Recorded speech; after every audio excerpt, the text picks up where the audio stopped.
and welcome again. This is AIPS. This is second seminar from our series of seminars, The Cost of Reporting While Female. My name is Jura Ozmec and I will be your moderator through this seminar. Today's topic is The Forgotten. We are all aware what COVID-19 did to sports and to sport journalism. When professional activity was about to resume all over the world, women athletes were put on hold or their activities were stopped. Along with the athletes, a number of female reporters now have little or no space in the media as a result of the pandemic. Some of the most important sports journalists and international experts, each coming from different backgrounds, have been invited to share their in-depth insight and the understanding of this issue, the forgotten. Let me remind you that you should stay muted all the time. We will unmute you. If you want to talk to us, have question, or just want to share your thoughts, in the second part of this seminar, please press the blue button, raise hands, on the right side of your screen, after you open the participants button down below. This session will be held in English, with simultaneous interpretation in French, Spanish, and Arabic, which will be accessible from the smartphone with an earphones by downloading the app Interprefy, but you already know that. Please talk slow so our interpreters can follow you. Welcome speech will, as always, give Mr. Gianni Merlo, AIPS President. Gianni, you can start. Good afternoon to everybody, good morning to everybody, good night to everybody that is connected from all the parts of the world. We are here for the second session of our seminar regarding women. And I think that after the first leg, we were very happy for the success, for the interest that was grown during all the session and also after. We have had a lot of remarks from people saying that it was very positive. But in this moment, let me thank one person especially, Dr. Quota Szabo, that she is the Minister of Sport in Hungary. She was a champion, a silver medalist in Olympic, World Championship, European Championship in swimming. But especially for us, it's in our heart, because she has helped us a lot to organize the Congress last February in Hungary that was very successful. So thank you very much to be here with us. For this second session, we have a special colleague here to speak about the problem of the forgotten. I think that we are reaching the point of how the women can improve in the future, and we hope that we can give them the possibility to improve day by day in their profession.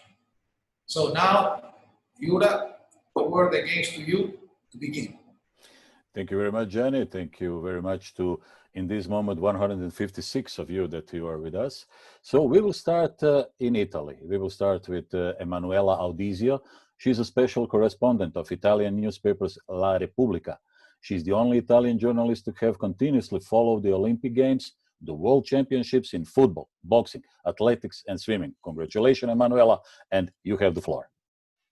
Thanks, Jura. Thanks to everybody. First, I would like to thank AIPS for giving us a voice. Then, second, I want to thank your men elegance. Jura and Gianni, you're wearing ties, so thanks a lot. Because a lot of ladies are here. So, the problem with COVID this year in Italy was that we have a men's soccer league going on. They will play tonight too. And instead, the women's league disappeared, you know, because a lot of clubs didn't call the players that with COVID, you know, they went back to South America, they went back to their countries. Only 3 clubs out of 12 called the girls, the players back, you know, to play. So the final decision was to stop the Italian Football League, with only 6 matches to play, 6 matches in 10 days. So not too much expensive, not a problem, not a big problem to organize, you know, with all the security issues for COVID. And so what is the message? No, just look at this. The school in Italy and everywhere were closed for the COVID, both men and women. But in Italy, the football has closed only for women, not for men. So what is the message to the Italian sports girl and future soccer girls? That COVID, the virus is stronger, the men are stronger, and the women are weaker. So, I mean, this, I was shocked by that. I was shocked that the day after, there were just small articles, I mean, recalling this fact. And I was called to the Italian television, I mean, to say if I had something to say about that. I said, yes, in your broadcasting, I am pleased to talk. And then when we were online, the first question was, Emanuele Audisio, what do you think about the men's soccer? And I said, listen, we are always talking about men. I was supposed to talk about women. And the second question was, let us talk about women after, at the end. No, I said, I am here because I want to talk now, at the beginning of this woman problem. So, I mean, what do we have to understand? That sometimes we women, we have to be a little bit rough. We must not be ashamed of ourselves, you know, to seem unpolite. And we must not step back, because the title of this seminar is The Forgotten. So we women, we exist in the world, and we have all the right not to be invisible.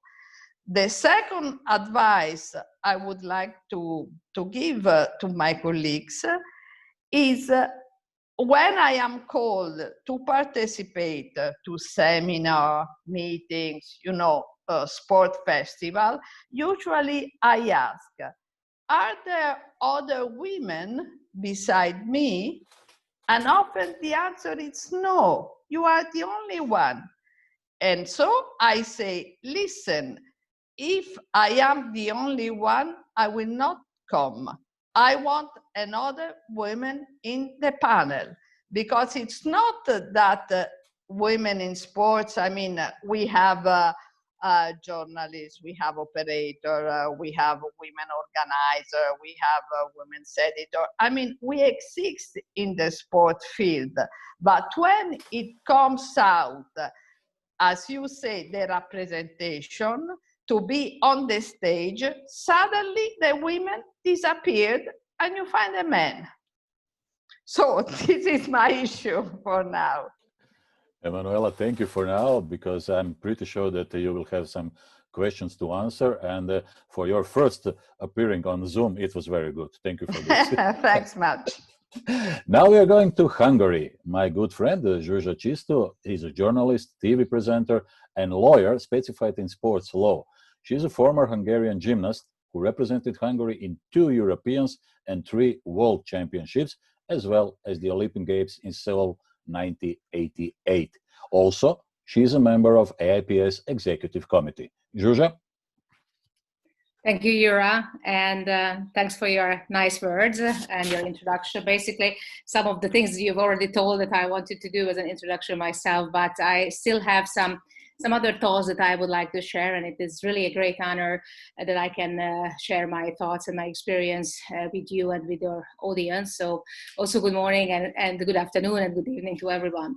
I would like to show you some data that I have been searching for and I found, which I think is quite interesting. So basically, what we have been just told previously, I think the visibility of women in sports as athletes and also as sport journalists is definitely an issue that we have to talk about. It's just, actually, I can echo the previous words.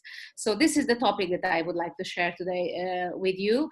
And let's see some data and also some important informations.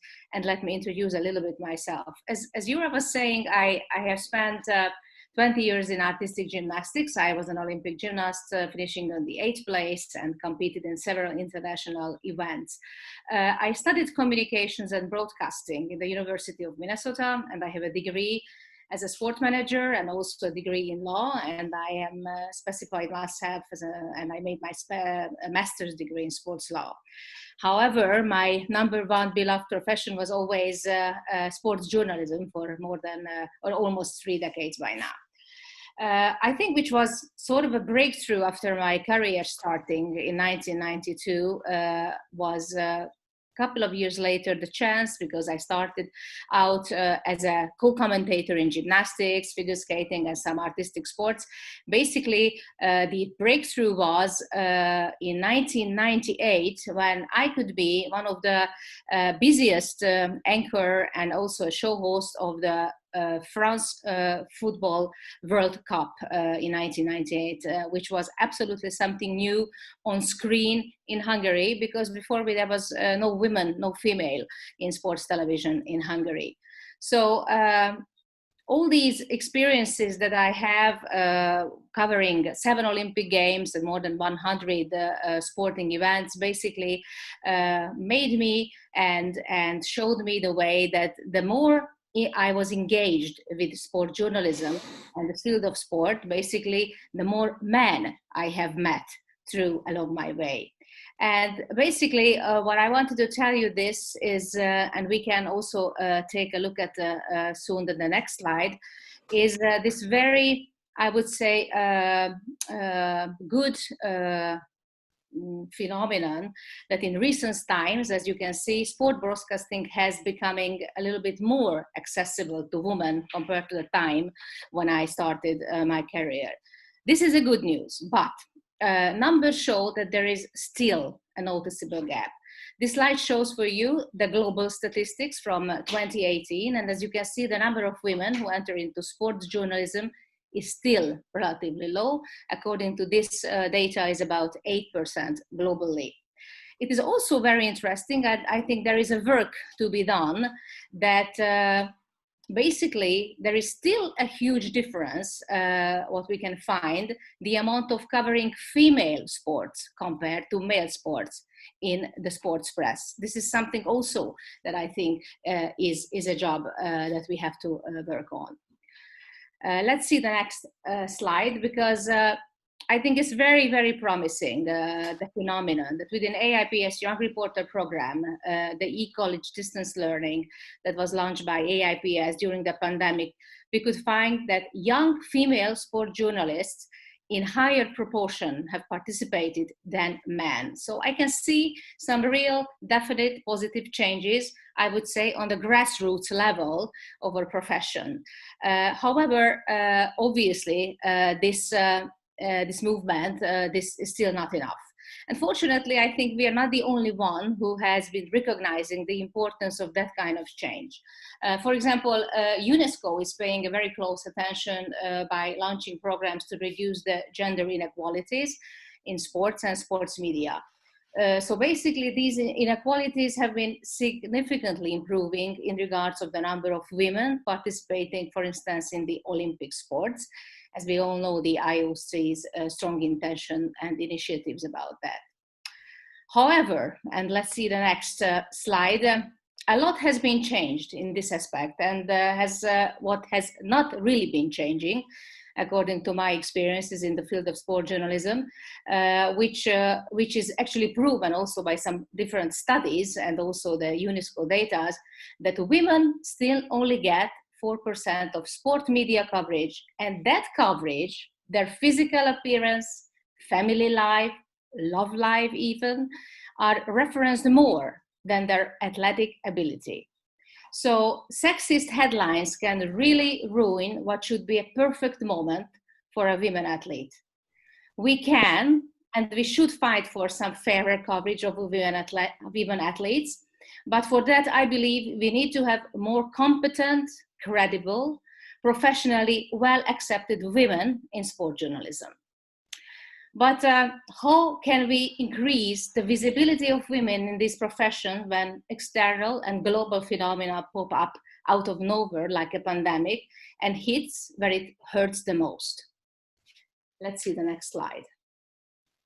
Unfortunately, as stadiums and sports fields closed the doors, the sports media were pushed out of the events. So the first so-called real victims of the transition were the female colleagues, the female sport journalists in most cases. The question is why? Well, basically what was happening in the developed countries, dual income couples had to decide who should look after the home and the family. And because men often still are the higher earners in the families, this is also a topic that we will talk about next time. So because of men are usually the higher earners in families, many women rather risk losing their own job or income staying at home. Furthermore, women make up a significant part of the informal and part-time workers like freelancers in our field, and these are usually the first to get cut when companies need to downsize. The virus will potentially present a setback for women and women's sport journalism in obviously in their independence and their lifetime earnings, meaning that some will never recover to the pre-corona level, how economic experts expect it now. What I'm saying basically is that media has to be conscious about inclusion, women and marginalized groups like female sport journalists. And if not, then we, and obviously the representative of our gender in this field, are going to be left out, stereotyped and misrepresented. If gender sensitivity is not made a priority, media tend to replicate and reinforce deeply rooted biases that can have a long-lasting and devastating effects on how the society responds to crisis and ultimately to gender equality. So basically, my dear fellow colleagues, I think female sport journalists and sport journalists have to have a voice, or voice have to be heard, or views have to be seen, or perspective have to be shown. And I do believe if we have actions like this and we are not delaying, we help each other, then we can make real important steps forward in defending those values that we have been fighting for in this field. So please remember my motto, that performance matters and performance has no gender. Thank you very much. Very, very nice, Georgia, and thank you for this. I'm pretty sure that we will see it on writing words on our website. And now the turn is on Hiba Al-Sabag. She's a highly motivated, experienced professional in the field of today's crowded multimedia industry, active in newspaper, radio, and television. Hiba, your turn. شكرا جزيلا. أتشرف اليوم أن أكون عبر هذه المنصة، وأشكر الاتحاد الدولي للصحافة الرياضية على منحي هذه الفرصة لأتواجد اليوم بينكم. نتحدث اليوم عن ضريبة الإعلام عندما تكونين أنثى. طبعا دعني أتحدث عن التحديات المستمرة التي تواجه المرأة في الميدان الرياضي، ليس فقط يعني كإعلامية، وإنما كلاعبة أو مدربة أو محكمة. وبالرغم من يعني دعني أقول كل المطالبات التي تسعى جاهدة المنظمات الدولية على مر السنوات طبعا لإزالة كل هذه التحديات التي من شأنها أن تقف أمام مسيرة المرأة الرياضية، إلا أن هذه التحديات للأسف لا تزال موجودة، ولا يزال هناك فجوة خلينا نحكي بين الرجل والمرأة على صعيد العمل الميداني، وإلا لما كنا اليوم نجتمع في هذه المنصة الافتراضية للحديث مجددا تحت عنوان ضريبة الإعلام عندما تكونين أنثى. نعم، لنعترف أن الإعلامية تحديدا دفعت ضريبة باهظة الثمن، وإن كنت اليوم أتحدث عن نفسي وأمثل العديد من الزميلات اللواتي عملنا في مهنة المتاعب، أقول بالفعل دفعت أنا شخصيا ضريبة حتى لا أكون منسية. دفعت هذه الضريبة والتي كانت على حساب حياتي الخاصة، كانت على حساب بيتي، كانت على حساب زوجي وأبنائي، فقد كنت أعطي أكثر من اللازم حتى لا يقال عني بأني أنثى لا تستطيع التوفيق بين عملها وبيتها في نفس الوقت، وحتى لا نكون من المنسيين. يعني لسنا من المنسيين، ولكن أحيانا يتم وضعنا على الرف، دعني أقول، وحتى أيضا لا أصبحنا نقدم أكثر، أصبحنا نخلص لعملنا أكثر، لنبرز أكثر في الميدان، وحتى لا يتم استثناءنا في المحافل الرياضية والدولية. وبالمحصلة طبعا تعطى الأولوية للتواجد أو التمثيل للرجال، سواء على مستوى المناصب القيادية في الإعلام أو على مستوى التغطيات الإعلامية في البطولات الكبرى والاجتماعات، وحتى الكونغرس الإعلامي للاتحاد الدولي للصحافة الرياضية. دائما نجد بأن الاتحادات الدولية أو الوطنية تقوم بإرسال الرجال أكثر من السيدات. دعوني أتحدث عن تجربتي الخاصة. فقد كان من المستحيل أن أكون صحفية رياضية. كما كانت تقول أمي من 27 عام، كانت تقول لي: ماذا تريدين أن تصلي؟ إلى أين تريدين أن تصلي؟ فأنا بدأت العمل في عام 1993 وكان عمري 19 عام، وكنت أدرس في الجامعة وأعمل في الصحافة الرياضية بنفس الوقت، وكنت أشعر بعدم رضا عائلتي في الخروج من المنزل والتوجه إلى الملاعب والميادين، فقد كان بالنسبة لهم من المستحيل أن أكون صحفية في يوم من الأيام. ولكن إذا عدت لعام 1993 تحديدا في الأردن، كانت هناك العديد من الأمور من المستحيل. كان من المستحيل أن تمارس الإناث كرة القدم على سبيل المثال في الأردن لاعتبارات اجتماعية، وأيضا بعضها دعني أقول العادات والتقاليد. وأيضا كان من المستحيل أن يكون في الأردن سيدات تتبوأ المناصب في مجلس النواب أو في الحكومة الأردنية. حتى لا نتحدث فقط عن الرياضة، ولكن أيضا نتحدث عن القرار السياسي. كانت السيدات تواجدهن قليل في هذه المحافل.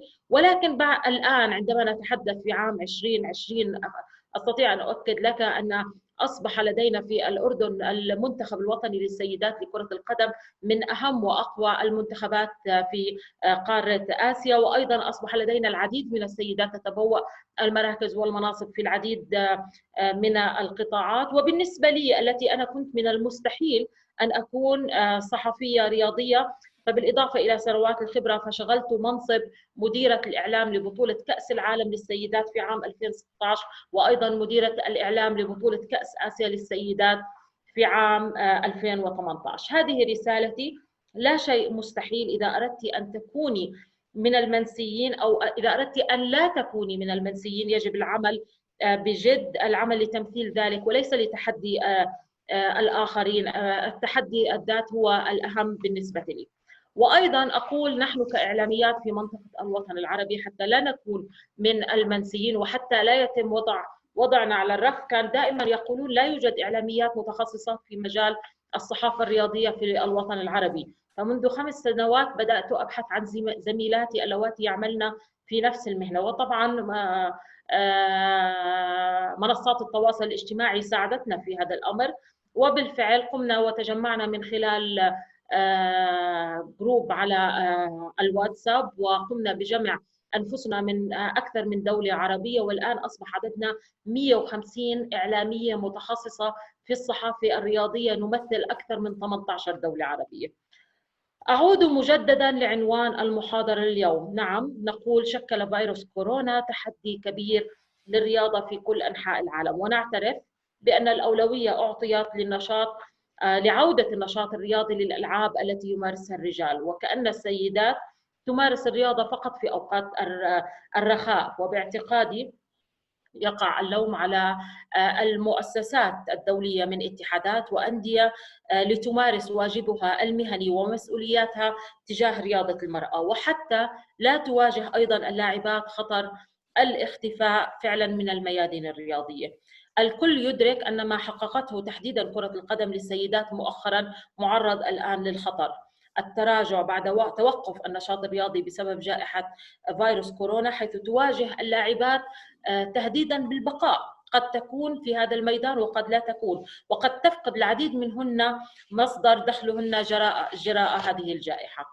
مؤخرا نقل عن الأمين العام للاعبين المحترفين يوناس باير هوفمان قال: أعتقد أنه من العدالة القول أن كرة القدم للسيدات ستتأثر بشكل كبير مقارنة بمنافسة الرجال.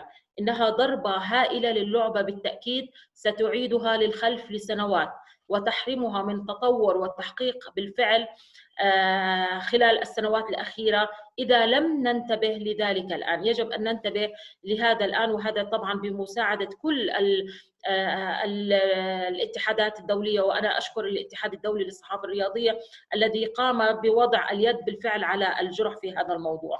فإذا قارنا بين اللاعبات واللاعبين نجد أن اللاعبين يعتمدون على الأندية كمصدر أساسي للدخل، بينما نجد أن دخل السيدات يعتمد بشكل كبير على تمثيل بلادهن، وطبعا الآن بسبب جائحة كورونا لا يوجد أي تمثيل لهذه اللعبة، والقليل من خلال الأندية. والآن بعد توقف النشاط تماما الكثير منهن سيكافحن للحصول على تعويض إما من الاتحادات المحلية التي قد تجبرهن على الاعتزال، وهذا طبعا ما لا نتمناه، وهذه من السلبيات التي قد نراها خلال الفترة المقبلة.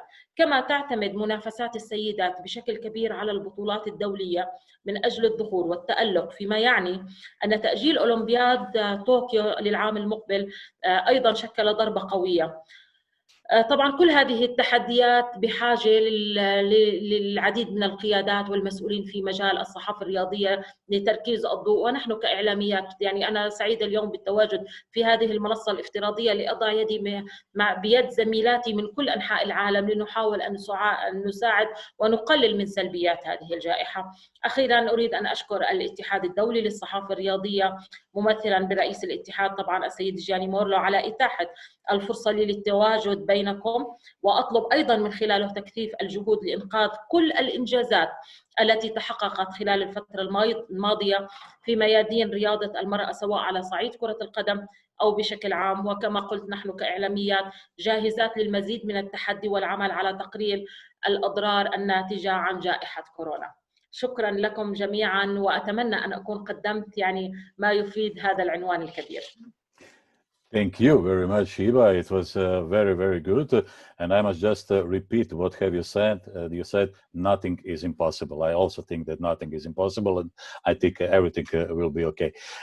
Just reminding you that soon you will have the floor, all of you who are interested to talk about it, but you have to put that blue button, raise hands on the right side of your screen.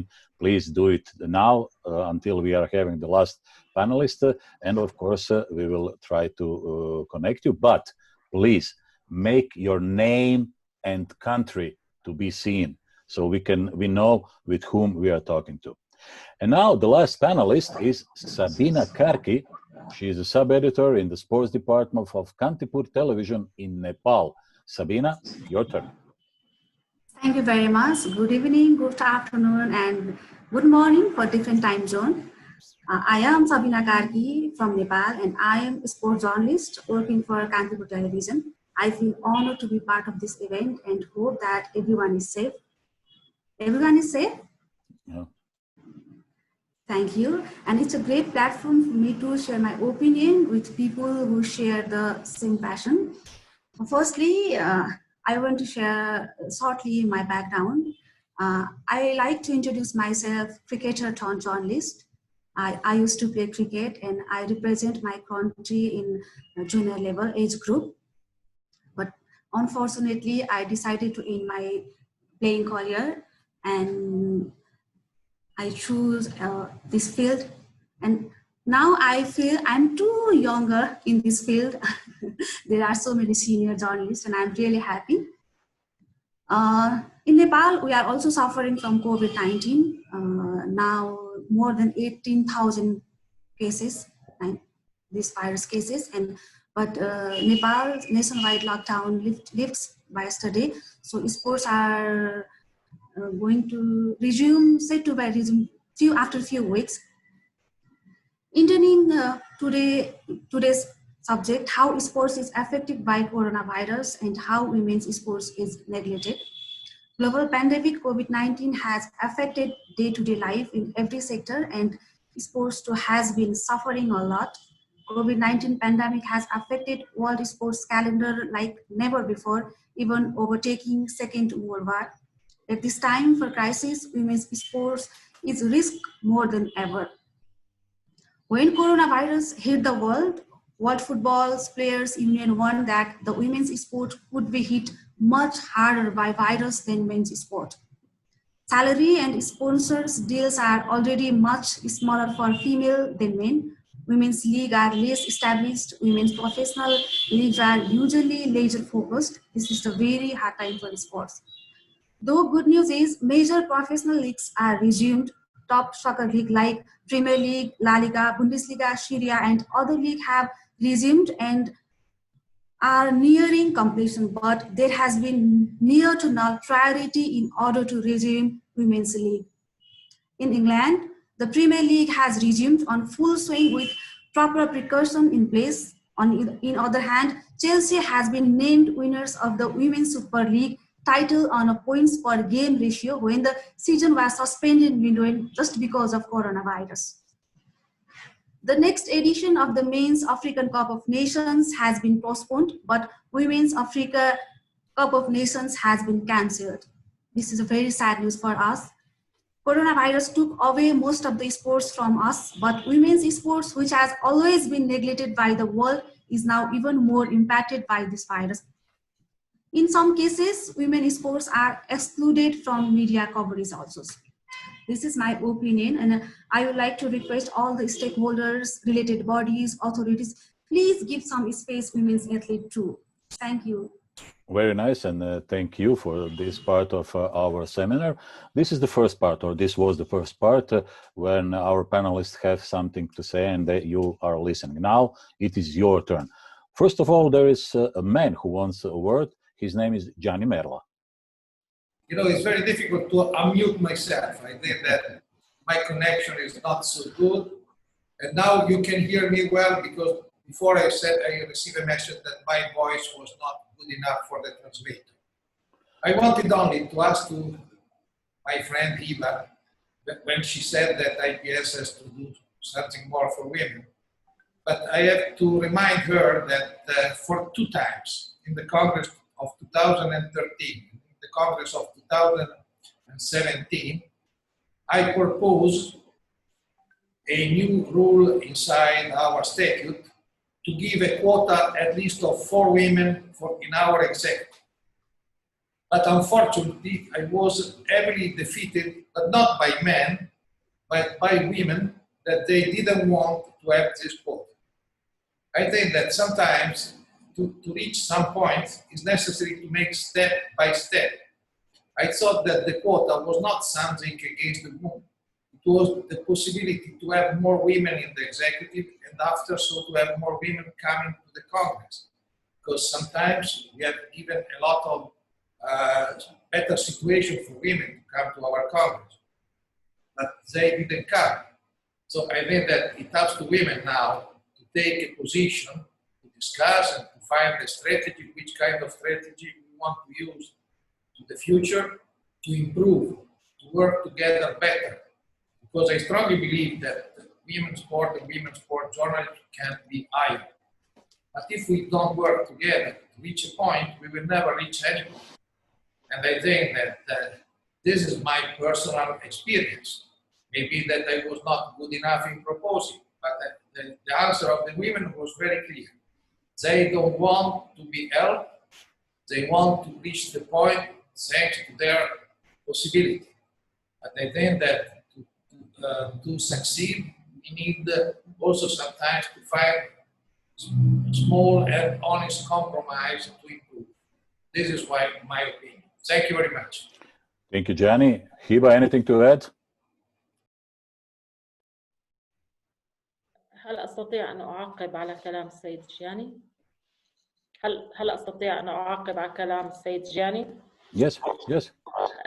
نعم، أنا أتفق تماما مع قلته سيد الجياني، ونحن بالفعل التمثيل في سواء الاتحاد العربي للصحافة الرياضية أو الاتحاد الآسيوي أو الاتحاد الدولي، نحن نحرم من هذا التمثيل بسبب أنه اتحاداتنا الوطنية دائما تقوم بترشيح الرجال، إما رئيس الاتحاد الوطني أو أحد الرجال الموجودين في أعضاء مجلس الإدارة. ما أود أن أؤكد على كلامك، أنا حاليا أشغل منصب الأمين السر المساعد لنقابة الصحفيين الأردنيين، نقابة الصحفيين التي تضم كل الصحفيين في الأردن ولديها أكثر من 1500 عضو فيها الهيئة العامة.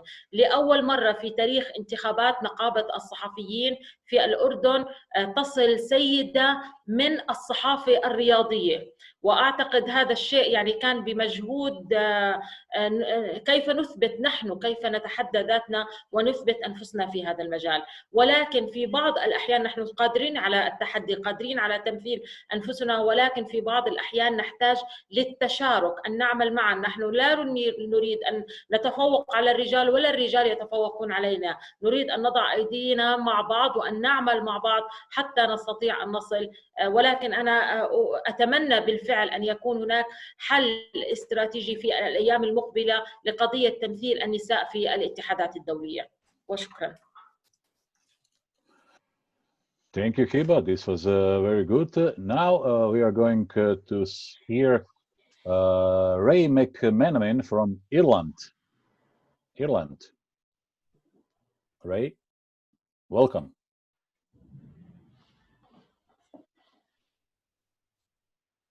Ray, do you hear us?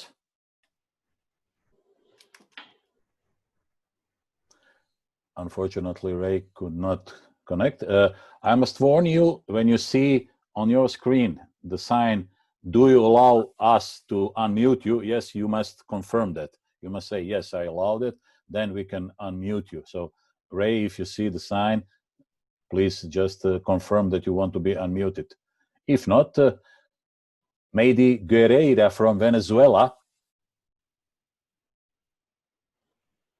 Maybe. Hope we don't have the same problem, but please let us unmute you first of all, then you can speak. No, some problems, unfortunately. Yura, he doesn't have the contribution to say. It was a mistake from Ray. Ah, it was okay. But Maidi is with us from Venezuela.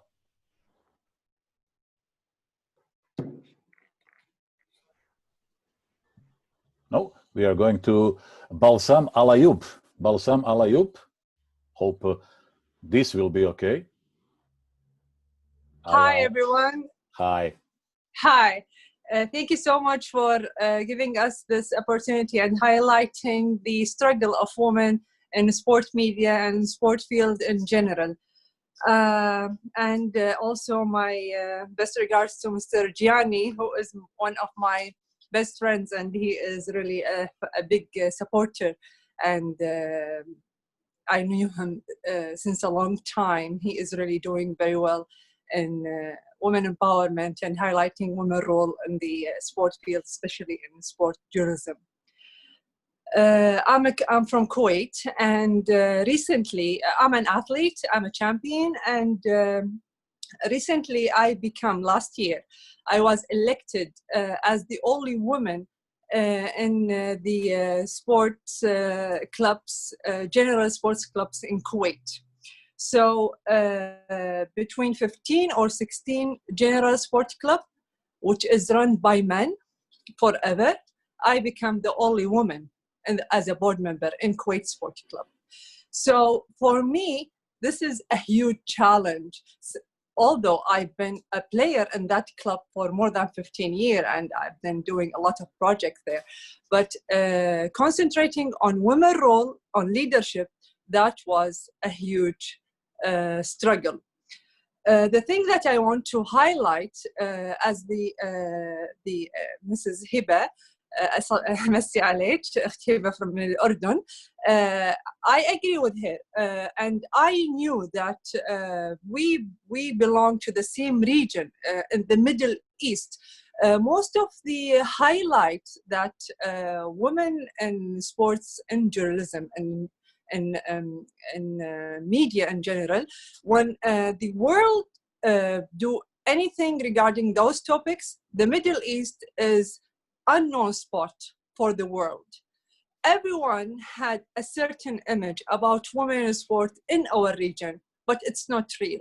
What's going on, it's unhighlighted, because what we talk about always is traditions, religion, women obstacles, women difficulties that they have. I found since 1995, my first competition I participated in 1996, I had learned by my own how to do my own media coverage, because men in media couldn't understand how they do my own coverage. I don't want men, when they write an article about me or a news about me or a piece of a news about me, to say Balsam with her soft hand had won the competition and she had achieved, and she was very soft when she had accomplished this competition. And that for me really hurt, because they don't do the same for men when they do the coverage. When they want to attack women in sport, they always look for a very, very, very inappropriate pictures for women to cover it in the newspaper, because they think this is will get the general opinion or the community opinion regarding women, let's say in football, or women in weightlifting or whatever, which is against the community or the society nature which they had creates. Sports has no gender. It's for everyone. We cannot discriminate a gender on another because this is a man or this is a woman. If we want to empower women in sport, we have to know exactly how we report about them, how we cover their news, how we promote their images. We cannot promote their images in an inappropriate way or in a sexual way just because to promote the idea of being a feminine. I don't want to be feminine in sport. I want to be an athlete. This is what I want. And this is what I'm doing now. In my team in Kuwait Sporty Club, we have a women futsal team. And they are now, they win the league on February. And I make sure to train the photographer in Kuwait Sporty Club. When they take pictures, they take pictures which promote the positive image of women in sport. Thank you so much. Balsam, thank you very much for this and your very strong words. Now we are going to Sierra Leone. Wilson is with us. Wilson, Sierra Leone.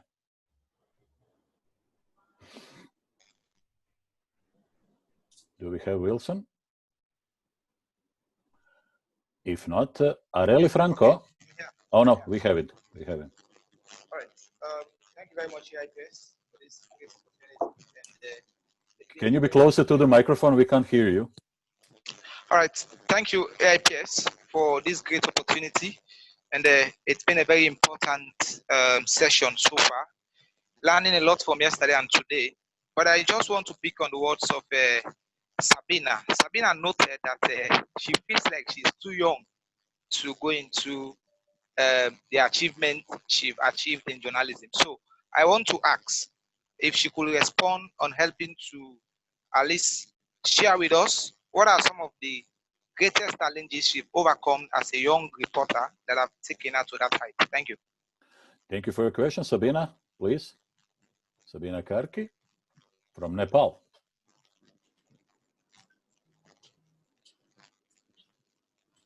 Sabina. Hey, can you share me once? Yes. I can't hear properly. Yes, it's okay now. Can you repeat the question, please, Wilson?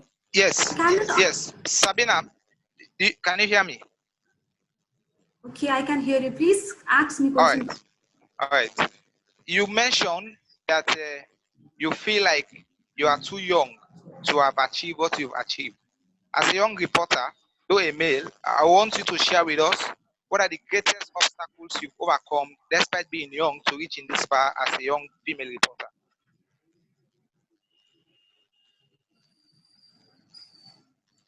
I cannot hear. All right. So do you still feel to be too young for B? And what is your message to the young reporters who are also too young? Yes, I'm feeling now I'm too younger in this field. I'm working last 3-4 years in sports journalism. I mentioned earlier I used to play cricket, and suddenly sports journalism crossed my path. In initial phase, I never wanted to be a journalist, but initially I just wanted to do a job. But when and how sports journalism became my passion, I don't know now. So in young people who enter this field, who wanted to be a sports journalist, please believe in yourself. Every day you should learn. You never end up for learning. Every day is a new day for us. Every day is a learning day. So I believe in myself, and every day I'm thinking it's a new day for me. So I should do the best thing, whatever I can do. So everyone who wants to be a sports journalist, I have one tips for you. Please believe in yourself. Thank you. That's a good message, and I think that Wilson is satisfied with that. Now we are going to Areli Franco. Areli?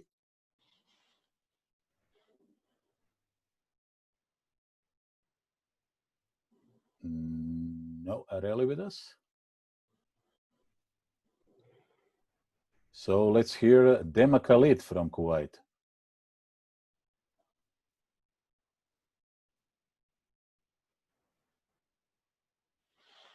Yura Areli is ready. Okay, Areli.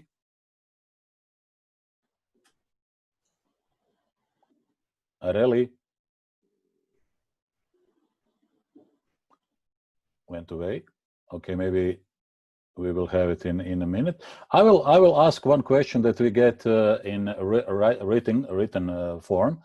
How can the AIPS apply for a female participation quota for sports coverage at events? I would like maybe Zsuzsa can answer that because she's our EC member, and maybe she can have an answer for this. Zsuzsa?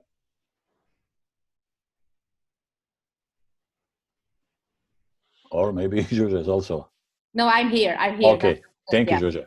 Thank you for the questions. I think it's a very, very good and very smart approach that maybe we can make some further steps in that sense that if what Johnny Mello, the president, was saying that it was a difficult step to make the quota as a first step, then maybe we can just turn around and make a second step in the working field and trying to figure out the way how we can guarantee some sort of a number of quota of sports journalists, female sports journalists in the international events. So I think this is something that has to be negotiated maybe sometimes in the international sports federations, which is also an intention of the IOC, the representation of women in bigger numbers in the international events.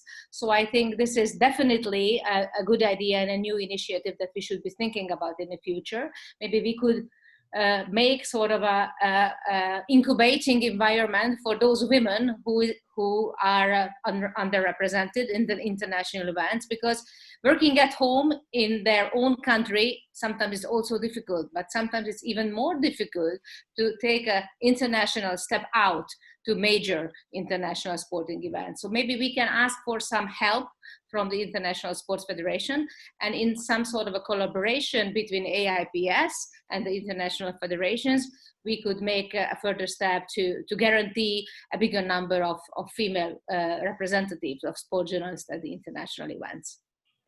Thank you, Georgia. This was the answer for Zaha Costa. Zaha also have another question. I think maybe Emanuela should answer it. It is, will women agree to set participation quotas in order to have a reserved space for sports coverage at events? Emanuela? Well, there is a big debate about that because from one hand, you know, women, they want to reach the top by themselves with no one pushing. And on the other side, it's not sports that makes different between sex, it's the society. So, I mean, sports sometimes it's more open than society, but if you live in a society where if you are a woman, you have to travel, you have to work, then you go back home and you have to take care of your husband or maybe of your kids and maybe of your old parents, because all the pressure, all the weight of the family, it's on the female side. So, I mean, it's harder. Then, other small things. If you cover sports, usually you go back home very late at night because look at the soccer matches, no? They start late now. So, I mean, and then there are the press conference. So you go back, you live in a city, and not all of us are, let's say, so rich to live in safe part of the city in the center. So you are alone, you are a female, and you go back home at 1 or 2 or 3 o'clock. And so you don't feel safe. I mean, you know, you look around you and you, I mean, you are worried, especially today. So from this other hand, I guess that, as Gianni say, there should be a compromise, especially in countries where the female participation is not so high. You should push them. In other countries, let's say, where the women participation is good, it's maybe 40, 30% or 50, you could talk, AIPS could talk with the Olympic National Committee, with the International Federation, to start a program as you do for young reporters, and look, having a special eye, you know, for women. So, or in the college and the university where you study or where you have masters about communication, you know, sport manager and sport business and all of that. So all together, we can push a little bit farther. To young people, I would like to say that I started as a reporter in 1976, and I was arrested 3 times. One in Italy because I was covering a boxing match, and the police thought that I had stolen the press card from a colleague because they said it's the first time we see a woman covering a boxing match, so it's not you, no? But I said, look, here is the card. No, it's not yours. It's of your colleagues. You stolen, and then you put your picture on it. And I was arrested, handcuffed twice in Las Vegas, covering important boxing matches because I tried to reach the locker rooms as my colleagues did, but at that time I was not so smart, so I ran to the locker rooms, but I was at the end after my male colleagues, and I was stopped by the police asking, where are you going? I'm going inside with the others. No, you can't because you are a woman. So, you know, I have a very bad temper, I must admit. So, you know, I tried to shout and I was handcuffed twice. So, I mean, things have changed. So we must have faith. We must stay together. We must push in a kind way or in a tougher way. Thank you very much. And now we are going to Colombia. Yalin Santos is with us. Yalin?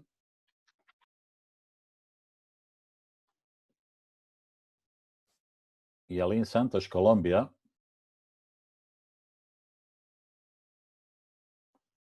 No Colombia. Maybe Noelia Leon.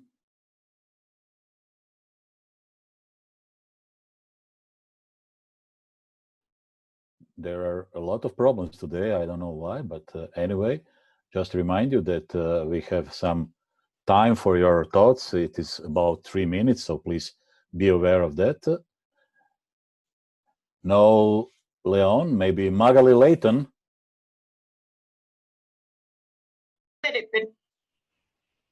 Okay, this is Magali. Gracias, buenos días. Agradecer a la AIPS Internacional por la oportunidad que nos dan para podernos comunicar y aprender sobre los procesos que tienen todas las mujeres a nivel mundial. Para nosotras, por ejemplo, en Colombia, es muy importante el estar agremiada con la COR Colombia y a su vez con la AIPS, porque nos da la oportunidad de visibilizarnos, de ser importantes en el gremio. Tenemos unos juegos ACOR Colombia, donde las mujeres participamos en diferentes deportes y ahí podemos integrarnos con los hombres y con los deportes a la vez. Además tenemos convenios, incluso una ley de la República, donde con el Comité Olímpico y Coldeportes tenemos cupo para participar como periodistas en diferentes eventos deportivos federados a nivel mundial. Asimismo, tenemos convenio con universidades donde nos homologan la experiencia y en menos de 2 años podemos ser tituladas como comunicadoras sociales. Esto es muy importante para nosotras, las mujeres periodistas deportivas, porque podemos ingresar a diferentes eventos y programas que anteriormente eran solamente para hombres. Thank you very much. This is very, very good to know, and very, very, very glad to hear that. Hiba, our panelists have something to add, as I think so.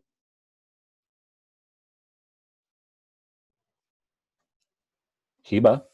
نعم، أنا أود التعقيب على موضوع التمثيل. فأنا باعتقادي هناك مشكلة تتعلق بموضوع الجامعات. يعني لدينا في الجامعات كليات متخصصة تقوم بتدريس الصحافة والإعلام، وأيضا لدينا كليات تقوم في نفس الجامعة بتدريس الرياضة أو التربية البدنية، ولكن ليس هناك تخصص تحت مسمى الإعلام الرياضي. فخريج كلية الصحافة والإعلام لا يستطيع العمل في مجال الصحافة الرياضية، وأيضا خريج كلية التربية الرياضية لا يستطيع العمل في مجال الصحافة الرياضية، لأنه خريج الصحفي الرياضي يحتاج إلى أدوات، يحتاج أن يكون لديه معلومات في القوانين الرياضية وفي الألعاب الرياضية. لذلك أنا أتمنى بالفعل، لا أعرف إذا كانت هذا على سبيل المثال في الأردن، لا أعرف فيما يتعلق في باقي الدول إن كان هناك بالفعل تخصصات في الصحافة الرياضية. أتمنى على الاتحاد الدولي للصحافة الرياضية أن يساعد في أن يكون هناك دبلوم على سبيل المثال، لا أقول بكالوريوس، ولكن دبلوم للإعلام الرياضي يكون بالتعاون مع الجهات الإعلامية المختصة في بعض الدول، على سبيل المثال في نقابة الصحفيين الأردنيين في الأردن أو المعهد الأردني للإعلام، على بهذه الطريقة نستطيع أن نعزز من عمل الإعلامية الرياضية ونزيد من عدد نسبة العاملات في المجال الإعلام الرياضي من السيدات. I agree with you. Of course, this is a part of AIPS collaboration with national associations. So all the national associations should apply that to continuing work with AIPS. So this suggestion is very good. Thank you very much for that. And from Venezuela, now we finally have Maidi. Maidi.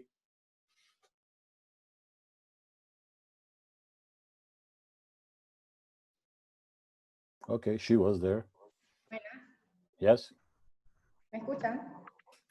Yes, Maidi. Bueno, disculpen que tenía problemas de conexión. Quería intervenir desde hace rato porque quería comentarles que, bueno, actualmente yo me encuentro desempeñando el cargo de jefa de prensa de un equipo de primera división con solo 21 años. Con solo 21 años me encuentro desempeñando el cargo de jefa de prensa de la Liga de Fútbol Profesional aquí en un equipo de primera división, el Aragua Fútbol Club. Y bueno, quería comentarles cómo ha sido un poco mi experiencia. Creo que empecé desde muy joven en comparación con otros periodistas a cumplir un rol tan importante en un equipo de primera división que ha participado hasta en copas internacionales. No ha sido complicado en realidad. Agradezco muchísimo porque he tenido la oportunidad de compartir con muchos periodistas y de verdad en el ámbito profesional, porque todavía soy estudiante, estoy esperando el título universitario.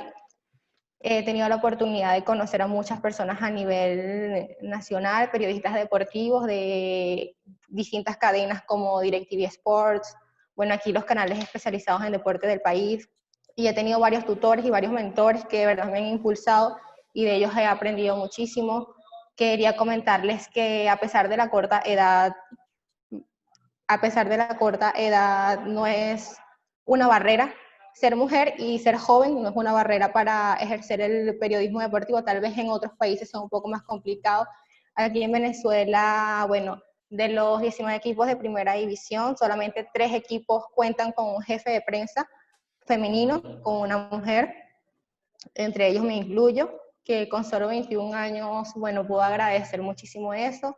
Han pasado diferentes cuerpos técnicos por el equipo y bueno, de cada uno siempre te va dejando un aprendizaje. Gracias a Dios le he tenido la oportunidad de que esos distintos cuerpos técnicos o las diferentes juntas directivas que han pasado por aquí me han brindado la oportunidad, nunca me han excluido, y cuando ha habido alguna situación o algún percance, siempre uno tiene que darse su lugar, porque a pesar de que seas mujer no significa que no te van a llevar a una concentración porque es una habitación más, es un costo más, muchos problemas que se presentan en otros equipos tal vez por ser mujer.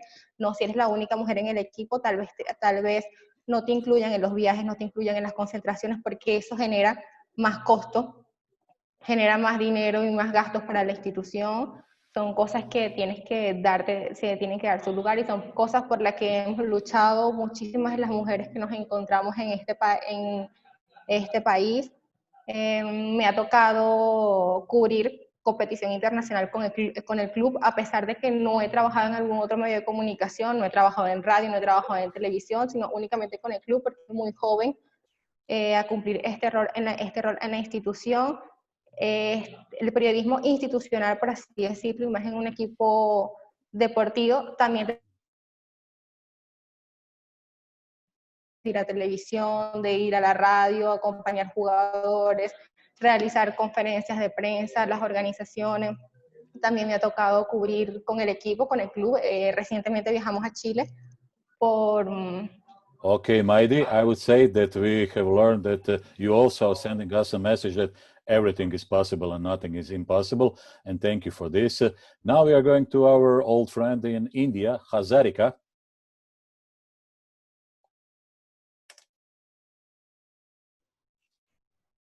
Hazarika from Hello. India. Yes, welcome. Hello, and good evening to all of you from India. I'm Prarthana. Well, I have a question for our expert from Nepal, Ms. Karki. It's wonderful to know that you've been a cricketer and then you have turned to be a female sports journalist.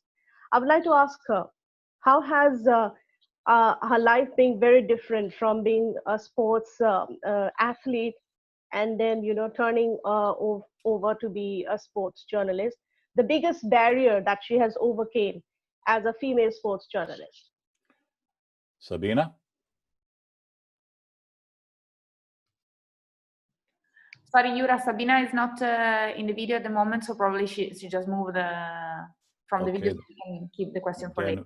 Then we will wait for Sabina to come back, and then we will give the floor to Hazarika again. Okay. And now we will, thank you, Hazarika. Now we will learn what is, how is this seminar accepted in Ethiopia. Hannah is with us. Hannah from Ethiopia. Hi, everyone. Hello. It's so encouraging to hear all the stories of all the ladies and also the gentlemen out there in those days. But I just want to point out a question, or you may call it a concern. As we all know that we've got so many freelance colleagues here in Ethiopia, and also I heard from some other friends from Africa, where sport is considered to be as a luxury, which you might think of. So in those circumstances, resuming the Women's League hasn't been a point of discussion so far, especially in Ethiopia. Almost every media is discussing about the men's league, the national teams, everything, but nothing has been said about the women's football and also the other sports where football is the favorite sport in Ethiopia next to athletics. So what suggestions could come out from any of the senior journalists that are experiencing a better thoughts out there? Plus, I'm also concerned about women sport journalists, including myself, during this COVID and post-COVID eras, how we all are going to combat the financial and commercial challenges that we're going to face, especially for those freelance workers. Do you think we can do something about it? Any suggestions?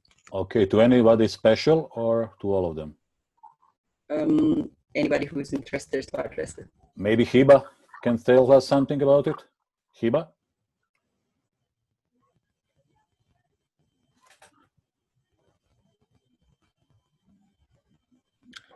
نعم، يعني أعتقد حسب ما فهمت من السؤال تتحدث هنا عن قضية إثبات الصحفيات وجودهم في المحافل بعد قضية كورونا. أنا باعتقادي طبعا توقف النشاط أثر بشكل كبير على الصحفيات والصحفيين بشكل عام، أثر على القطاع، وكان القطاع الرياضي من أكثر القطاعات المتضررة بشكل عام على فيما يتعلق برجال الصناعة والاستثمار والعقود وحتى العائدات. يعني القطاع بشكل عام قد تضرر من هذا الموضوع.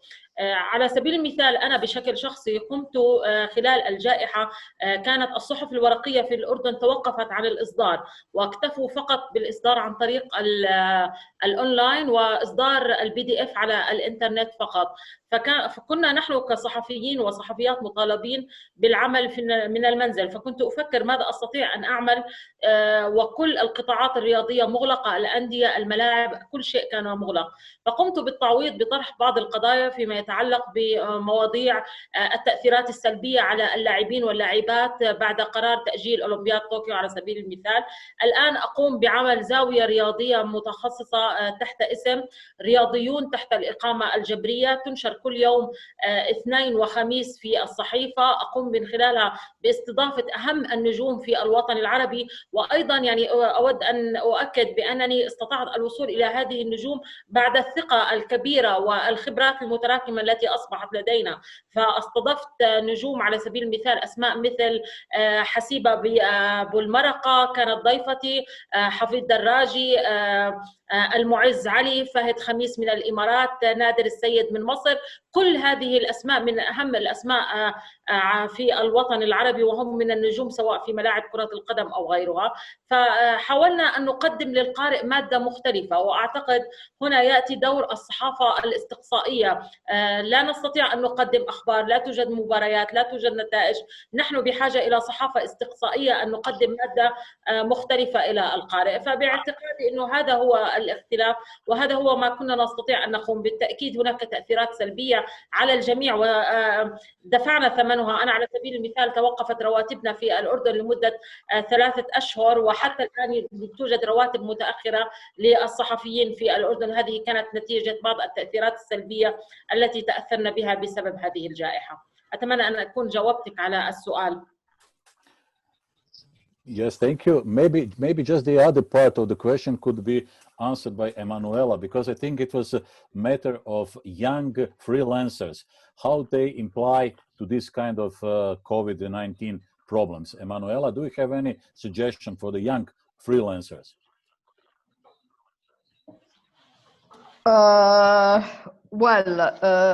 No, because I'm not ruling the countries. But I think that this is a political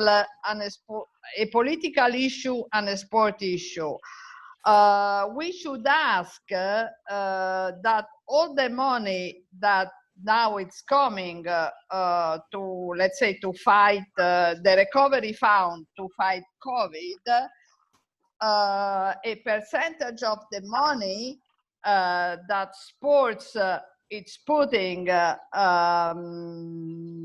you know, in all the sports section should be equally divided. So not 90% for men's soccer and 10% for women's soccer. You know that France put 10 million euro to increase and to support let's say the soccer women movement in France. Instead, in Italy, the federation had 21.7 million funds for COVID, and only 700,000 to the women's soccer.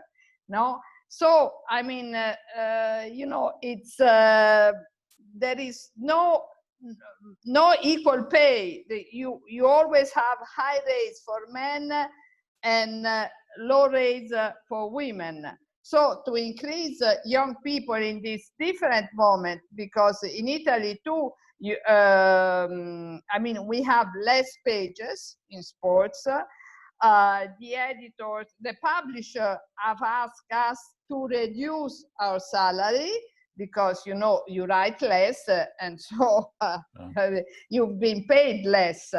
No, so we all have in the world the same problems. So I guess that this money found should be to try to save the sports women movement too. And so this is a political issue. Sports can help, must help, but the responsibility is in other hands. Okay, I hope this seminar will also be a path to this goal that we all have as AIPS.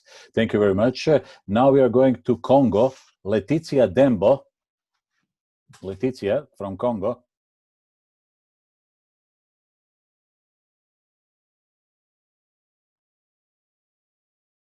Any sign from Congo?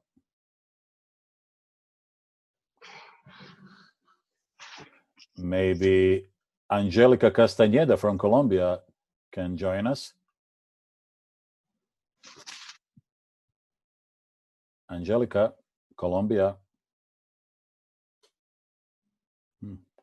Today is very difficult for our techniques. Hola, hola, hola, hola. Hola. Hola, buenos días a todos. Yes. Bueno, Bueno, muy agradecida con Dios por contar con un equipo tan maravilloso como ustedes, personas maravillosas a nivel del mundo, escuchando cada uno de los comentarios de nuestros colegas. Soy una mujer afortunada, dándole gracias a la vida por todas las cosas bonitas que he aprendido, las que sigo aprendiendo hoy en día con ustedes, dándole las gracias también a la AIPS por esta oportunidad. También he desempeñado encargos como jefe de prensa, después de haber obtenido mi título como comunicadora social y periodista, y he sido afortunada de contar con compañeros maravillosos, uno de ellos que también se encuentra conmigo en esta sesión, Martín Caballero, al cual le agradezco mucho esta gran oportunidad.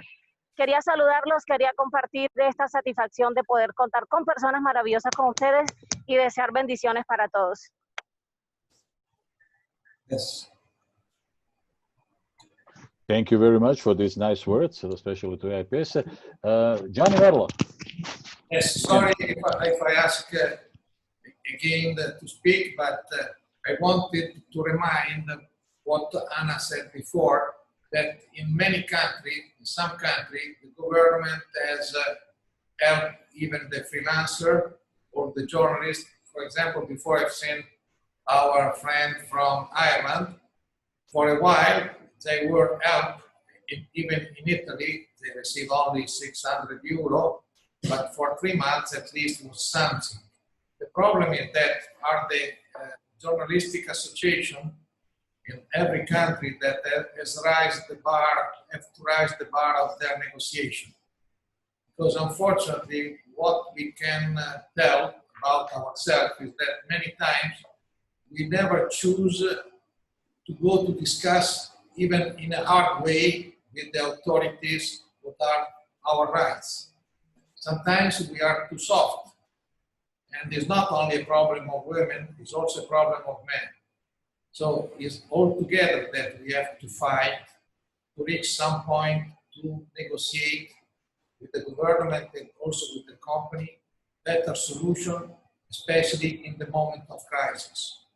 Because in the moment of crisis, the most of the company are only very happy because they can cut the jobs without any problem, because the law is allowing them to do it. So now it is better that we begin to think in a different way, and we begin also to cooperate more, because what is important that is coming out from this meeting is that the problems are exactly the same in every country. There is no country that is different. So let's begin to think more positive altogether, what we can do altogether. Thank you. And after, if our friend from Ireland that is there, he can tell the experience that they have had in Ireland. Thank you. Well, is Ireland online? Yeah. Hello, Yura. Yes, thank you. Hello, Johnny. Is this about the government help, Johnny, for Yes. freelance journalists? Yes. The government put 350 euros per week for journalists during the pandemic, and it applies to staff or freelancers equally. No matter female or male? No matter female or male, no. We have very strong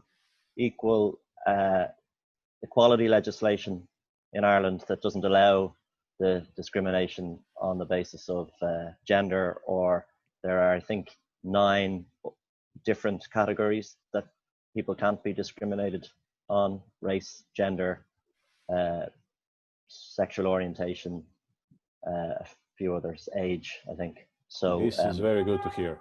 We're Very trying. good to hear. Yes, thank you very much for this short note. Sabina is again with us, so I would like Hazarika to answer her again. Hazarika, are you still here from India? To ask Sabina, what do you have to ask her?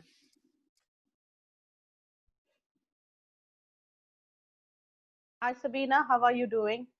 Good evening to all of you once again. Thank you. Yes. Thank you very much. I'm doing great. Thank you. At this time of crisis. Sabina, it's really nice to hear, that you've been an athlete, a cricketer, and you are a sports journalist now. I wanted to know from you, the biggest obstacle, the biggest barrier that you have overcome as a female sports journalist in your country. you very much for your questions. In our situations, there is no differences between male and female sports journalists, but in the reality, we are very few, and we are few 4 or 5 women journalists are actively working on field. But in terms of payment, in terms of respect, there is no much discriminations about male and female journalists, and I think I'm very lucky for that. Okay, Hazarika is okay? I think it is okay. Now we are going to Honduras. Kenya Torres from Honduras.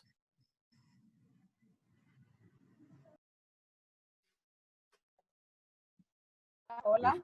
Hola. Hola. Hola, un saludo desde Honduras. Soy Kenia Torres, coordinadora de la Asociación de Prensa Deportiva de Honduras. Un saludo para todas y todas. Creo que las experiencias que hemos compartido son vivencias personales que cada una de nosotras ha vivido. En mi caso, tengo más de 20 años de ejercicio en el periodismo deportivo. Empecé muy jovencita. Fui la primera mujer hondureña en hacer periodismo deportivo en radio y en televisión. Mi experiencia ha sido básicamente positiva. Me he encontrado con muy buenas personas, caballeros que me abrieron las puertas en este medio. Y así poco a poco hemos ido vinculando a otras chicas. Recuerdo que ellas se me acercaban y me decían, ¿cómo lo has logrado? Porque es muy difícil hacerlo. Y en determinado momento se me ocurrió fundar un programa de radio dirigido solo por mujeres. Fútbol de Tacón fue el nombre del programa, y sirvió como una escuelita para todas aquellas chicas que querían ejercer el periodismo deportivo de Honduras. Muchas de ellas hoy pues son grandes periodistas, están trabajando en medios de comunicación muy importantes. Creo que la mujer en sí se enfrenta a retos importantísimos en la sociedad. Muchos de estos temas justamente los están tratando en estos seminarios, así que quiero felicitar a AIPS por este tipo de iniciativas, felicitarlas a todas. La situación en general de la mujer aquí en Honduras es muy complicada. El tema de la violencia de género pues es muy drástico. Las últimas estadísticas dadas por el Observatorio de Violencia de la Universidad Nacional Autónoma de Honduras, pues antes de la pandemia tristemente daban estadísticas escalofriantes. Cada 24 horas una mujer era asesinada en Honduras, así que hay retos muy importantes aquí en nuestro país. Alguien hablaba ahí de los fondos que FIFA da, por ejemplo, a las asociaciones femeninas de fútbol. En nuestro país, la Federación Hondureña, pues estos fondos destinados al desarrollo del fútbol femenino los utiliza en el fútbol masculino, así que para nosotras como periodistas deportivas es un reto muy grande continuar con este tipo de denuncias para que no se sigan violentando los derechos de las mujeres. Quiero que algunas de las colegas que están participando le dejen un mensaje importante a muchas de mis compatriotas que en este momento están conectadas, que son chicas muy jóvenes, algunas de ellas estudiantes todavía de periodismo, para que sigamos aquí en nuestro país, en Honduras, aumentando la participación de la mujer en los espacios deportivos. Muchas gracias y saludos a todos y todas. Thank you, Kenya. It was very nice to hear that. And I would suggest if you can write this to be presented also on our website, this very important information about Honduras sport journalism. Thank you very much for this. Now, Afsun Hazrati is ready for us. Afsun Hazrati.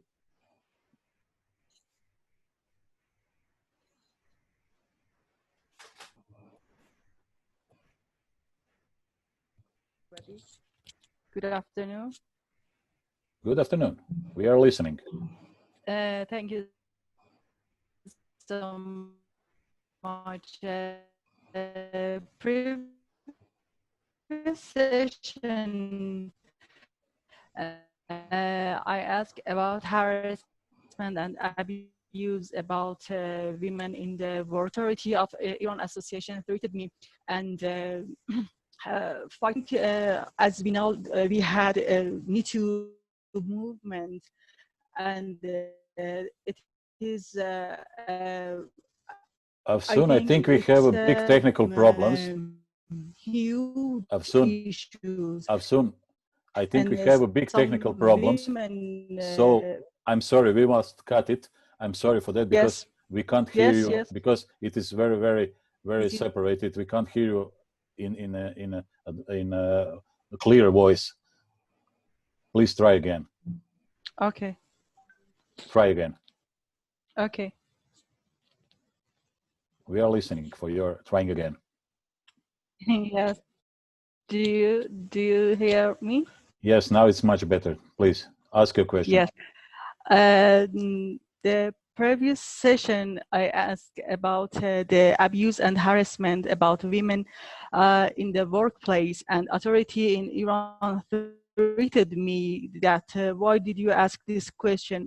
I think we have the Me Too movement in all around the world, and we have to solve these, and some sport women journalism quit this job, especially during this COVID-19 situation. And I want to know how can we fighting with this problem, and it is a big obstacle in the in our career, and some women have. Okay, again we have it, but I think we hear the question. Zhuzha, I think maybe it's the best way for you to answer it. As soon as we hear the question, Zhuzha will answer. Yes, hello. About talking about. Okay, Zhuzha. Thank you. Well, if I'm approaching this problem from the legal side, as I said, I'm a lawyer. Of course, the harassment in our field. Hello. Nice to meet you. Yes. Can you hear me? No, it's okay. Zhuzha, you can speak. Yeah, okay. So basically, from the legal point of view, harassment in our field is definitely one of the biggest obstacle. When I started sport journalism back then, I always say in the era pre-mobile telephones, obviously what I could and I had to face, these were the letters coming, with anonymously, without no signatures, by saying that you should leave the screen, you should get out of this field. What do you think about yourself? Get out of television. This was definitely a way to deal with that I tried to neglect and not to take care of these kind of informations. Obviously, it's very difficult.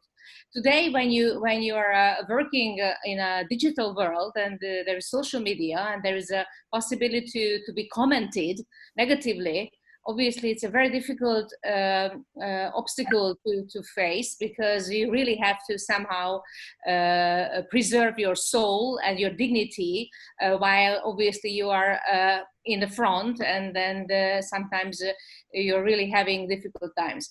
If this harassment is actually within the field of your working environment, obviously, I would say definitely legally, this is something that you shouldn't be quiet about. It's not just because of the movement that we have been hearing about, lately in the last couple of years, the Me Too, but I think this is definitely the way that we are in a democratic world, that we have to be aware of the right to be working in this field. And the worst, if obviously you find yourself in this environment and this kind of harassments by male colleagues. And I think that this is definitely the field, and definitely the case when you don't have to, and you shouldn't be quiet about that. You have to find supporters. I'm sure that you can find supporters from other male colleagues who will not allow this kind of mentality by others. I always had the feeling that there are fantastic male colleagues working in our environment. Obviously, some of them are not so great, but you can definitely find supporters, and you should have your supporters in your field. And I think you can make the legal steps if something is going definitely beyond the point where you're not supposed to bear this kind of harassment. So I know it's difficult, but we can find this kind of problem together.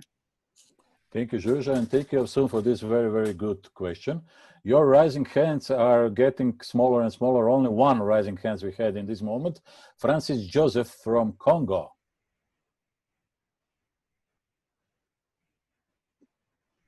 Allô? Yes. Oui, bonjour tout le monde. Please mute your... OK. En suivant toutes les panélistes qui ont réagi par rapport au thème, j'ai compris que avec beaucoup de motivation, la femme journaliste ou l'athlète peut aller loin avec beaucoup d'espérance. Mais ma question est celle-ci. Qu'est-ce que l'AIPS fait pour sensibiliser la femme journaliste? Est-ce qu'aujourd'hui, nous nous retrouvons parce qu'il y a eu crise de la pandémie ou c'est parmi les activités qu'organise déjà l'AIPS?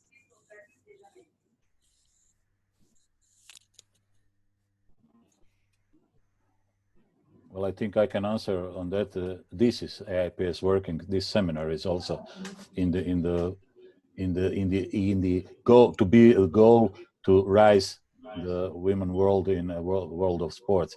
But if anybody of panelists would like to say something, maybe I don't know, maybe Hiba. What else can be done? Hiba.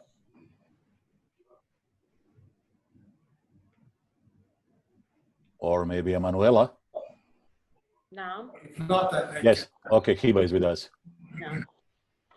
أعتقد المسؤولية باعتقاد المسؤولية هي مسؤولية مشتركة ليس فقط على الاتحاد الدولي للصحافة الرياضية ولكن نحن بحاجة لمزيد دعني أقول من المبادرات فيما يتعلق بهذا الموضوع يكون بالتعاون مثلا مع كل الاتحادات مع الجهات وأيضا استثمار البطولات الرياضية. نحن نتحدث بعد جائحة كورونا وعودة القطاع والنشاطات والبطولات وهذا ما نتمناه في المستقبل القريب إن أمكن أننا نستثمر هذه البطولات في تواجد عدد من الإعلاميات لرفع مستوى أيضا الوعي لديهن وأيضا كما أتمنى دائما أن يكون العمل مشترك بين الرجال والسيدات في كل هذه القضايا المشتركة. أيضا زملائنا من الرجال يستطيعون أن يعطونا مزيد من الخبرات ويستطيعون أيضا أن يساعدوا في هذا المجال. باعتقادي هي مسؤولية مشتركة بين الاتحاد الدولي للصحافة الرياضية، الاتحاد الآسيوي، الاتحاد العربي للصحافة الرياضية وجميع الاتحادات من مختلف دول العالم. Yes. Thank you very much for this, and I agree with you. Gianni will also, yes, Gianni, of course. The most important thing that we have to understand is that it's necessary not to speak anymore about men and women, about our profession. It is only one is always the same, because if not, we will always make a difference. I think that the problem is to rise the bar of the culture in our profession, because too many people are speaking exactly as they are in a bar, instead to understand that our job is more different. Not as a discussion in a bar or on a train and so on. It's something that must be studied, that must be analyzed very well. So I think that the most important thing that we begin, as we did also today, an open discussion between us, our association here, to help the people to develop better ideas. Because we are a kind of cultural association. We are not a union. We cannot go in every country to defend some kind of salary or so on. But we can help to elevate the culture of the people that are going to discuss in their region. And I think that it's only if we are very united that we can reach the point. Because if we begin to think that we must be divided, everybody can do his job, because somebody is thinking that he's too smart, we will lose. We are as a team, and we must play this in the same strategy if we want to win and to create a better future for everybody. This must be very clear. If not, we are talking for nothing. I think that what was very interesting today, my point of view, was this discussion. What I told also before, that many of you have discovered that the problems are exactly the same in every country.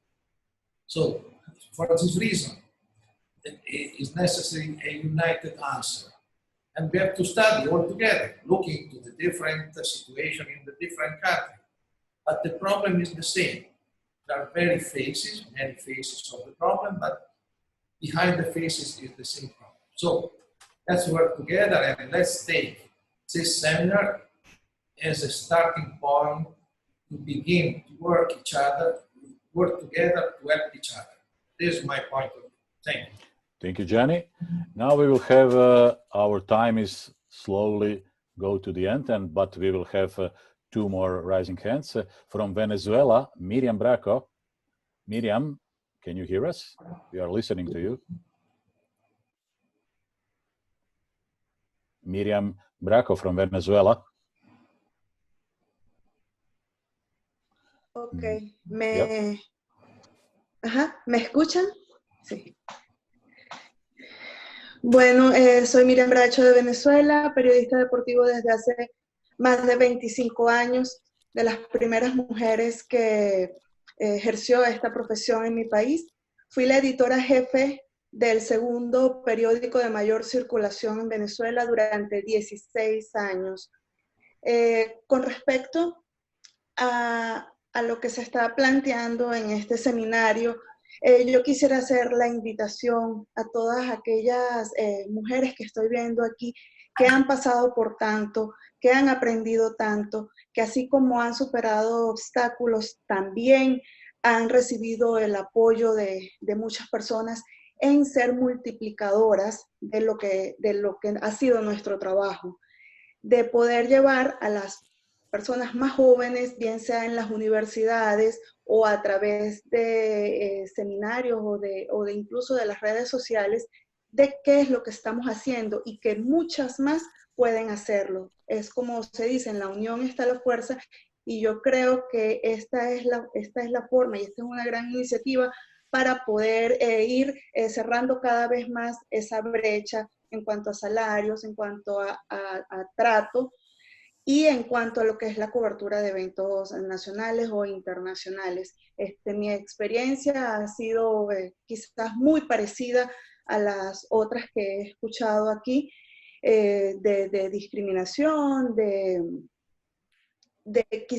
querer invisibilizar mi trabajo, pero he seguido adelante y creo que es lo importante de este tipo de eventos. Eso era básicamente lo que quería decir, y agradecer y hacer esa invitación a que seamos multiplicadores de lo que hemos hecho nosotros, y para así ayudar a otras personas que también estén interesadas, pero quizás tengan miedo de hacerlo. Muchas gracias. Thank you, Miriam. It's very interesting to have this point of view from Venezuela. And now Dema Khalid from Kuwait. Dema Khalid.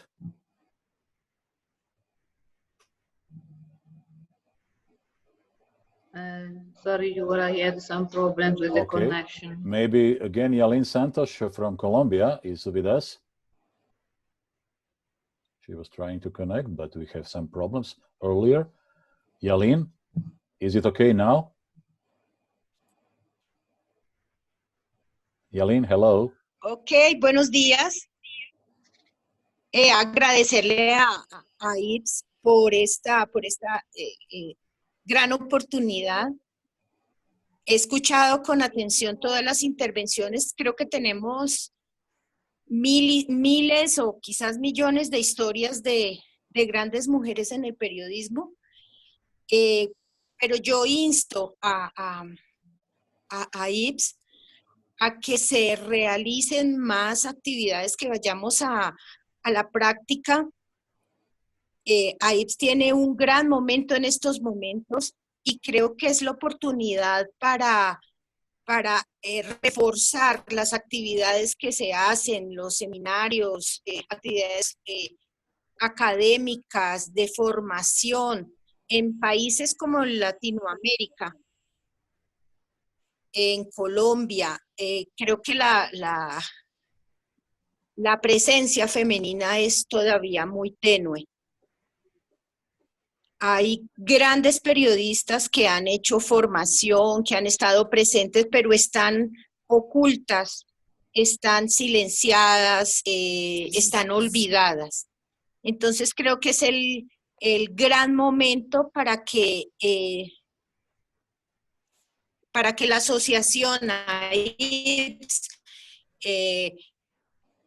haga una labor más fuerte. Hablo por los países latinoamericanos para que estén presentes las mujeres periodistas y que se haga visible su labor.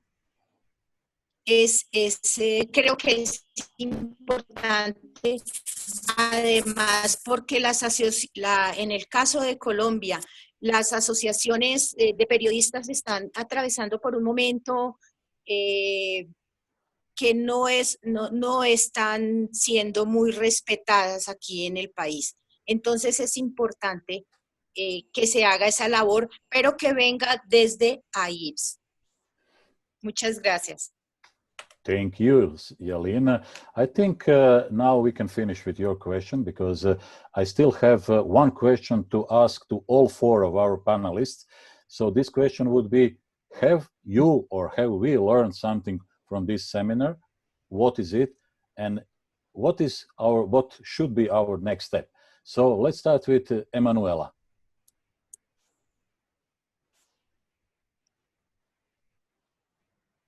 Sorry, here I am. Well, what I've learned is that AIPS cannot be Zorro. No, yes, of course, it would be good for AIPS to give us a revenge against all the offenses that are given to women, but it does not work like that. So what I've learned is that we have to fight. We have to fight, each of us, not only a private fight, a private struggle, but we must fight for our colleagues, for women and men that are next to us and that are decent colleagues and decent people. Because as Gianni says, against this virus, we must try to be together. We must try to be more comprehensive. Today, next year, the Olympic, maybe, we hope it will be the opening day of the Olympic ceremony in Tokyo 2021. No, that has been postponed for the virus.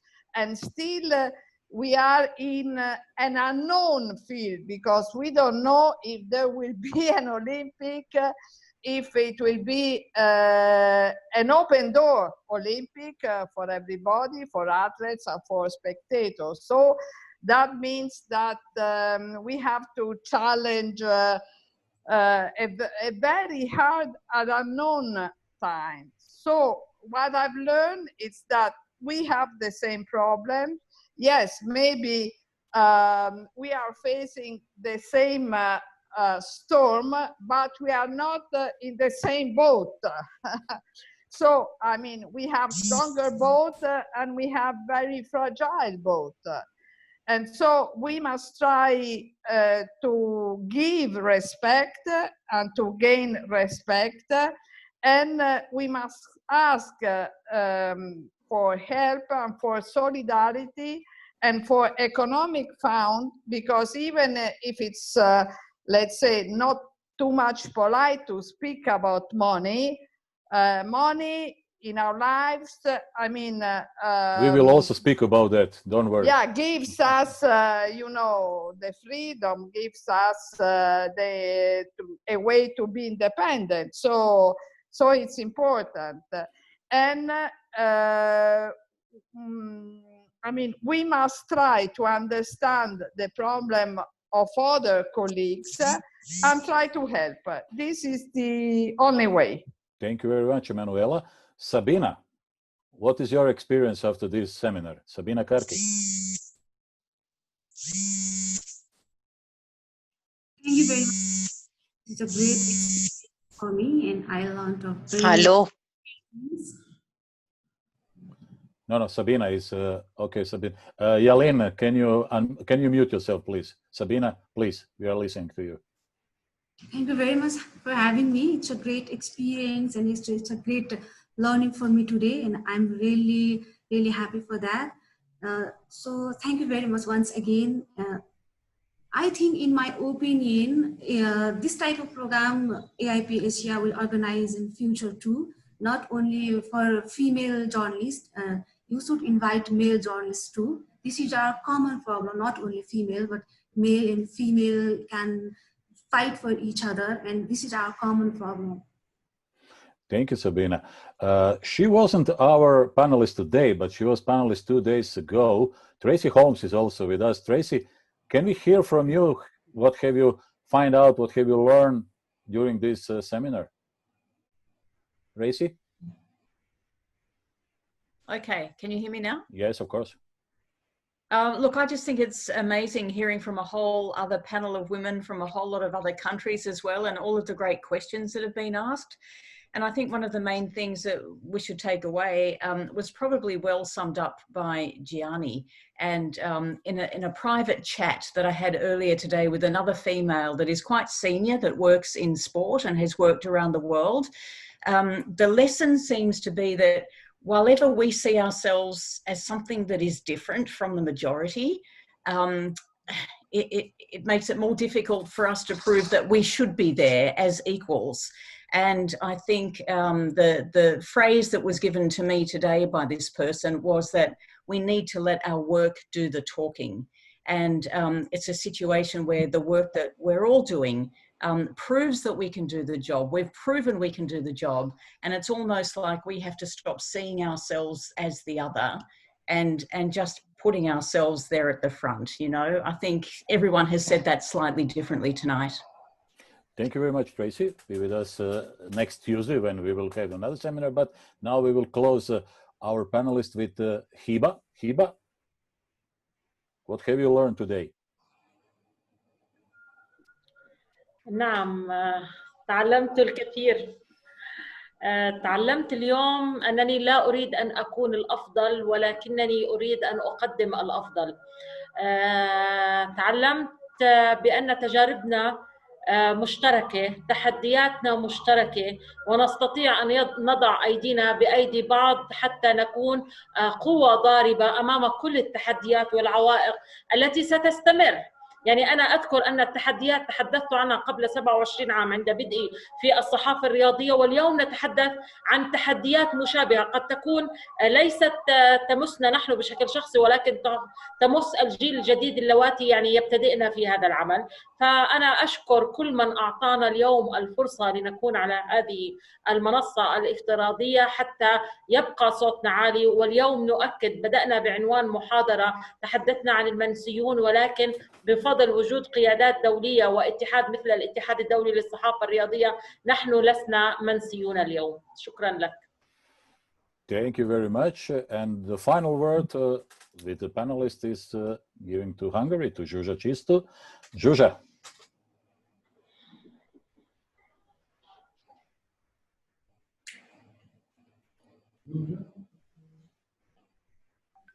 Zsuzsa, are you with us?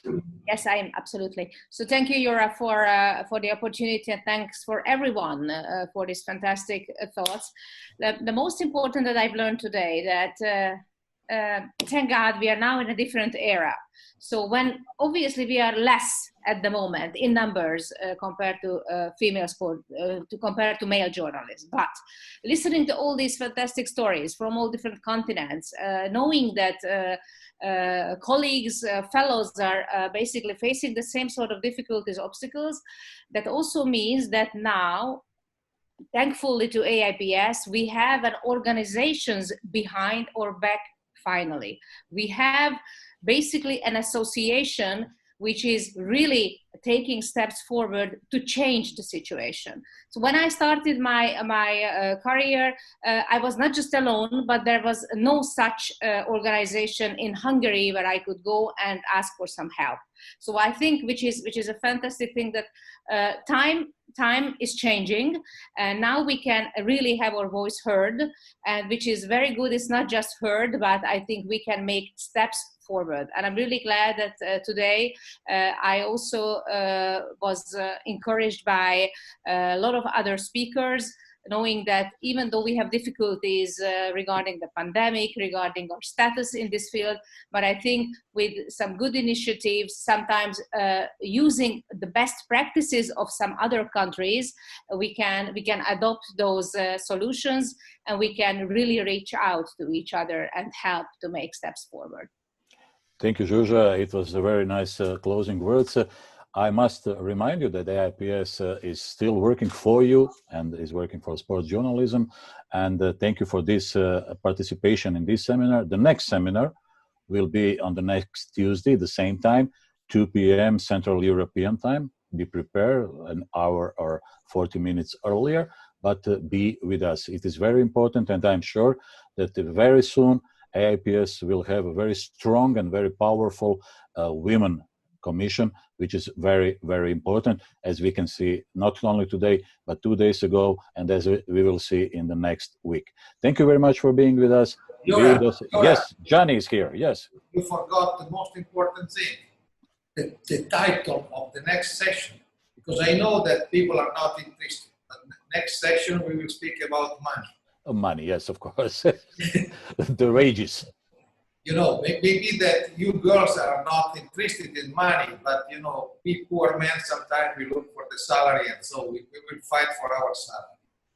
So thank you, Johnny, for reminding.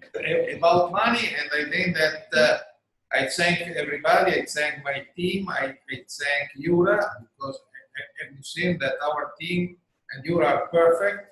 We will try to even develop in the next 2 sessions. Thank you very much to everybody. And bye-bye.